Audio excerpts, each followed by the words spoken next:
Assalamualaikum warahmatullahi wabarakatuh. Halo anak-anak, kita ketemu lagi. Bagaimana?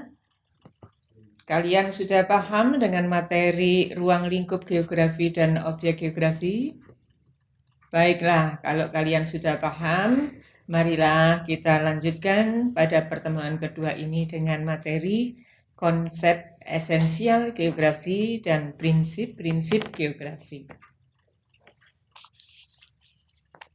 Di dalam mempelajari geografi, kita mengenal adanya 10 konsep esensial atau konsep yang harus dipahami di dalam geografi, yaitu yang pertama menyangkut konsep lokasi, konsep jarak, konsep keterjangkauan, konsep pola, konsep morfologi, konsep aglomerasi, nilai kegunaan, interaksi dan interdependensi, konsep diferensiasi area, dan konsep keterkaitan keruangan.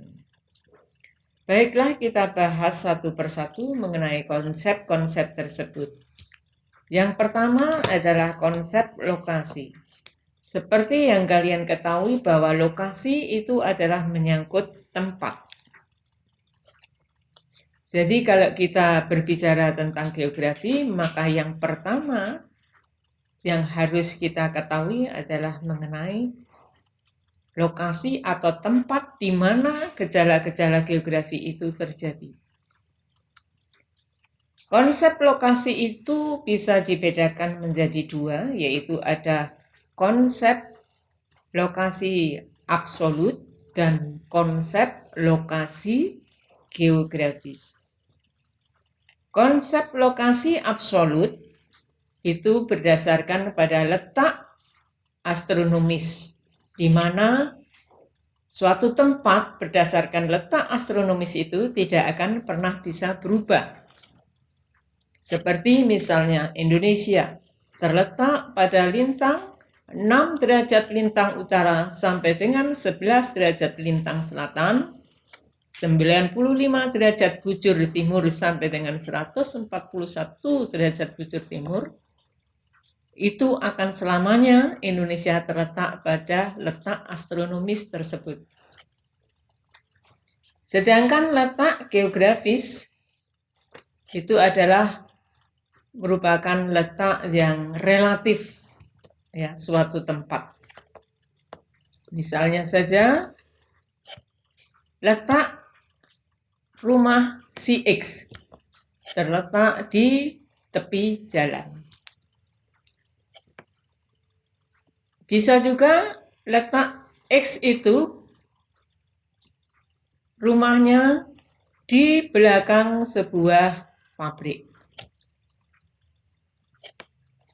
Atau misalnya kalau kita berikan contoh Indonesia misalnya, Indonesia terletak di antara 2 benua dan 2 samudera. Nah, ini adalah merupakan letak geografis. Bisa juga Indonesia ini terletak di persimpangan jalur lalu lintas dunia. Maka letak Indonesia bisa ditinjau dari berbagai sudut. Nah, itu adalah letak relatif atau letak geografis. Kemudian yang kedua adalah konsep jarak. Jarak adalah sebagai faktor pembatas karena memisahkan 2 tempat. Arti pentingnya bersifat relatif dan berubah sejalan dengan kemajuan kehidupan dan teknologi. Contoh, jarak antara Malang dengan Surabaya adalah 20 km. Itu adalah merupakan contoh jarak. Jarak ini bisa diukur dengan menggunakan alat ukur berupa meter, kilometer, atau bisa juga dilihat dengan jarak tempuhnya. Misalnya Malang-Surabaya bisa ditempuh dalam waktu 1,5 jam atau 2 jam. Nah, ini adalah merupakan konsep jarak. Konsep yang ketiga adalah konsep keterjangkauan. Konsep keterjangkauan merupakan konsep yang menjangkau mudah tidaknya seseorang di dalam mencapai suatu lokasi. Hal ini tentunya berkaitan dengan aksesibilitas. Contoh, suatu daerah itu terletak jaraknya antara X dengan Y itu sebenarnya hanya 5 km. Sedangkan X dengan S itu jaraknya 80 km. Tetapi orang jarang sekali pergi ke tempat Y. Mengapa? Karena antara X dengan Y itu tidak ada transportasi, tidak ada akses yang menuju ke daerah Y, sehingga orang jarang sekali datang ke tempat Y. Sebaliknya, antara X dengan S itu banyak sekali kendaraan kendaraan umum yang bisa menjangkau ke daerah S itu, sehingga orang bisa hilir mudik setiap saat pergi ya antara daerah X dengan daerah S itu. Karena apa? Karena tempatnya biarpun jauh tetapi mudah untuk dijangkau. Konsep yang keempat yaitu mengenai konsep pola. Pola berkaitan dengan persebaran fenomena dalam ruang di muka bumi, baik yang bersifat alami, contohnya adalah curah hujan, persebaran vegetasi, pola aliran sungai, jenis tanah, dan sebagainya. Atau bersifat sosial budaya, contohnya mata pencarian, persebaran penduduk, pemukiman, dan sebagainya. Contoh-contoh pola ini bisa kita lihat misalnya yaitu pola pemukiman. Pola pemukiman di daerah yang subur maka polanya akan bisa tersebar. Sedangkan pola pemukiman di daerah yang ada fasilitas tertentu maka bisa mengelompok. Konsep yang kelima adalah konsep morfologi. Morfologi menggambarkan perwujudan permukaan bumi akibat dari tenaga geologi, menyangkut bentuk lahan yang berkaitan dengan erosi dan sedimentasi, ketebalan tanah, jenis vegetasi, dan juga penggunaan lahan. Ini juga berkaitan dengan morfologi. Contoh daerah pegunungan atau daerah dataran tinggi atau daerah lembah atau daerah dataran rendah. Ini adalah merupakan konsep morfologi. Yang keenam adalah konsep aglomerasi atau pengelompokan. Aglomerasi merupakan kecenderungan persebaran yang bersifat menggerombol pada suatu wilayah yang relatif sempit. Yang paling menguntungkan baik mengingat kejenisannya maupun adanya faktor-faktor umum yang menguntungkan. Contoh aglomerasi di daerah atau di kota-kota tertentu ada suatu daerah yang khusus digunakan untuk industri. Di daerah Pasuruan itu adalah di daerah Bangil yang merupakan daerah khusus untuk industri. Contoh lain yaitu di Surabaya, itu di daerah Rungkut, khusus untuk daerah industri. Atau bisa juga pengelompokan misalnya Perumnas yang biasanya dihuni oleh mayoritas pegawai negeri. Itu juga merupakan suatu contoh daripada aglomerasi atau pengelompokan. Berikutnya adalah nilai kegunaan. Nilai kegunaan sumber daya alam dan gejala alam di permukaan bumi bersifat relatif. Tidak sama bagi setiap orang, sesuai dengan keberadaan dan cara pandangnya. Contoh, daerah pantai. Bagi nelayan, pantai merupakan daerah untuk mencari nafkah yang utama.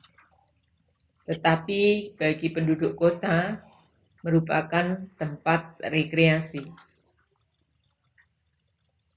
Atau tanah misalnya. Tanah di jalan raya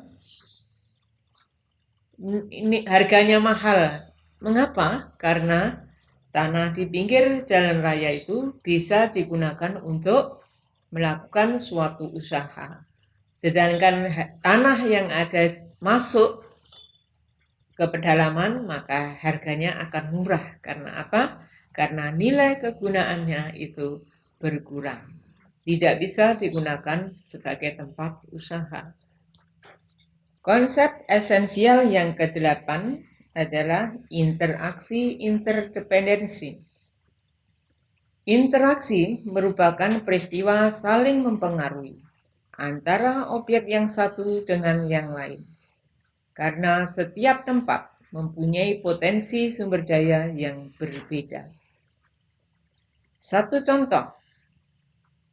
Daerah pedesaan menghasilkan bahan pangan yang dibutuhkan daerah perkotaan. Sedangkan daerah perkotaan menghasilkan barang industri dan informasi yang dibutuhkan masyarakat pedesaan. Dengan demikian, antara daerah kota dengan daerah desa itu ada kaitannya dan saling membutuhkan. Perbedaan wilayah adalah merupakan konsep esensial geografi yang ke-9. Integrasi gejala alam menjadikan suatu wilayah mempunyai corak tersendiri atau region. Interaksi gejala dan unsur yang bersifat dinamis menghasilkan karakteristik yang selalu berubah.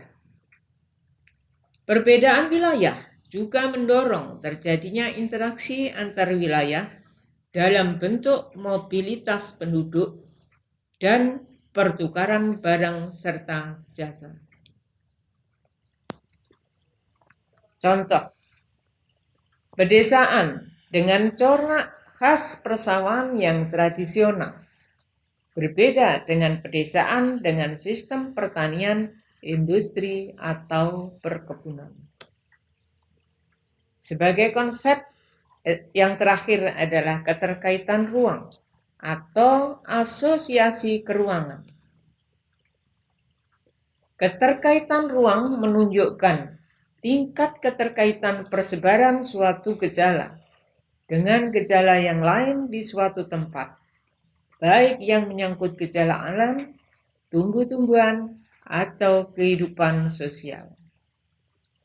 Contoh, kemiringan lereng dengan ketebalan tanah. Makin terjal lereng akan disertai dengan fenomena makin tipisnya tanah. Atau contoh yang lain, tumbuhan alang-alang atau ilalang hidup pada lahan terbuka yang banyak sinar matahari. Demikian tadi mengenai konsep esensial geografi. Untuk selanjutnya kita pelajari materi tentang prinsip-prinsip geografi. Prinsip geografi ada 4. Yang pertama adalah prinsip distribusi atau penyebaran. Yang kedua, prinsip interrelasi atau keterkaitan. 3, prinsip deskripsi atau penggambaran. Prinsip yang keempat adalah korologi atau gabungan dari prinsip distribusi, prinsip interrelasi, dan prinsip deskripsi. Baiklah anak-anak, kita akan melanjutkan dengan prinsip distribusi atau penyebaran. Prinsip distribusi ini merupakan kunci pertama dalam studi geografi. Mengapa? Karena prinsip ini digunakan untuk menelaah gejala dan fenomena geografi yang terjadi di permukaan bumi secara tidak sama atau tidak merata. Fenomena geografi yang diteliti bisa berupa tumbuhan, hewan, manusia, maupun bentang alam.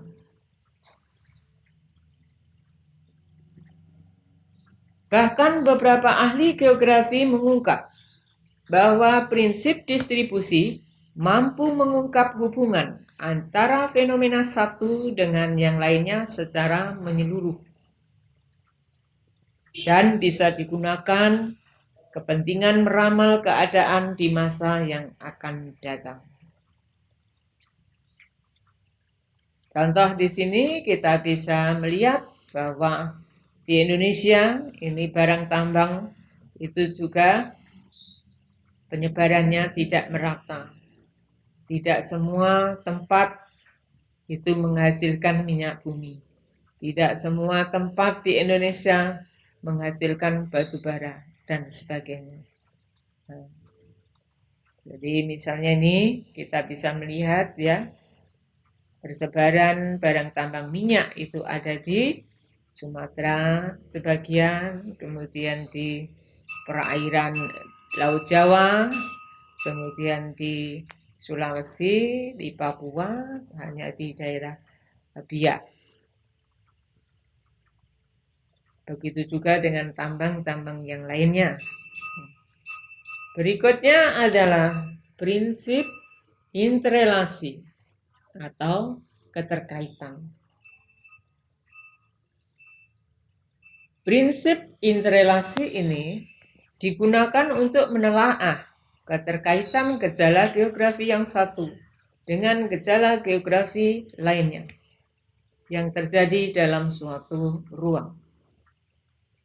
Tujuannya apa? Yaitu untuk menguraikan hubungan yang ada dalam ruangan tersebut. Misal,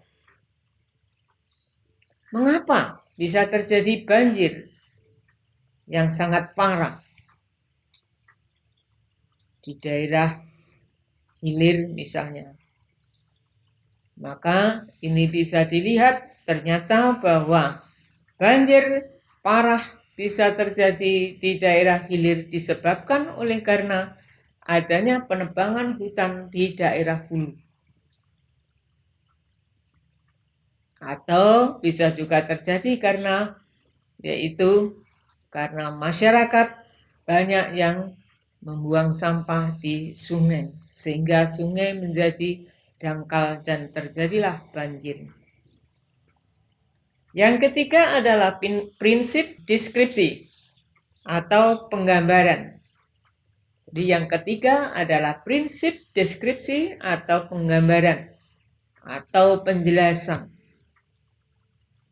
Ini berfungsi untuk memberikan penjelasan lebih jauh tentang gejala-gejala yang terjadi di permukaan bumi setelah dilakukan pengamatan. Mampu memberikan penjelasan mendalam tentang spesifik gejala geografi yang terjadi. Satu contoh, tabel angka yang menunjukkan pengangguran di wilayah Jawa Timur ya, pada gambar ya yang ada di slide ini menunjukkan adanya tabel angka yang menunjukkan pengangguran di wilayah Jawa Timur. Kemudian ada gambar yang menunjukkan persebaran curah hujan dalam 1 tahun di wilayah Indonesia. Jadi di dalam deskripsi ini atau penggambaran ini bisa dalam bentuk lisan, bisa dalam bentuk tulisan, atau dalam bentuk peta, bisa juga dalam bentuk grafik, tabel, ataupun diagram. Jadi di dalam geografi, prinsip deskripsi itu bentuknya bermacam-macam. Yang terakhir adalah prinsip korologi, yang merupakan gabungan dari ketiga prinsip di atas. Prinsip korologi bertujuan untuk menelaah fakta, gejala, serta permasalahan yang terjadi di suatu tempat, yang mana semuanya itu ditinjau dari segi persebarannya, interrelasinya, integrasinya, dan interaksinya dalam suatu ruangan tertentu. Sebagai contoh, dalam meneliti fenomena hujan, harus diteliti dulu dari persebaran hujan yang terjadi di Indonesia. Kemudian apa penyebab perbedaan curah hujan tersebut, dan apa dampak yang ditimbulkan dari perbedaan tersebut. Maka ini adalah prinsip korologi. Demikian tadi anak-anakku sekalian, pada pertemuan yang kedua ini kita telah mempelajari tentang konsep esensial geografi dan prinsip-prinsip geografi. Untuk itu, Ibu harapkan kalian bisa menerima, bisa memahami apa yang telah Ibu sampaikan.